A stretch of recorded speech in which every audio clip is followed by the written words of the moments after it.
लाड second over. पहिलाच ball आक्रमक भूमिकेमध्ये पाहायला मिळाले चिराग पाटील चिंटा यांच्या बॅट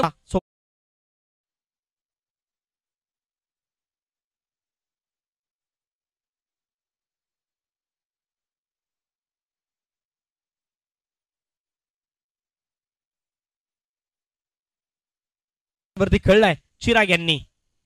आणखीन एक आधी चौकार होता आता षटकारामध्ये मात्र त्याला कन्वर्ट केलं गेलंय. सिक्सर.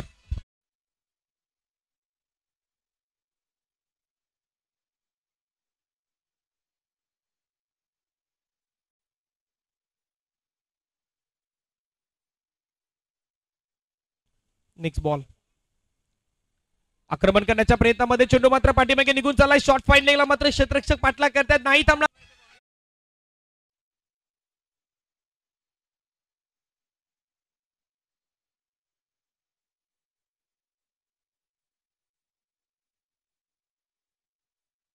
बनवण्यात आलाय.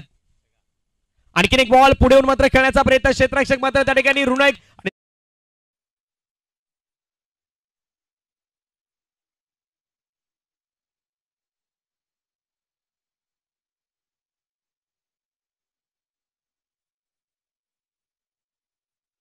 लास्ट बॉल शेवटचा बॉल मोठा फटका मैदानावरती खेळलाय चिराग पाटील. षटकार CPL 6.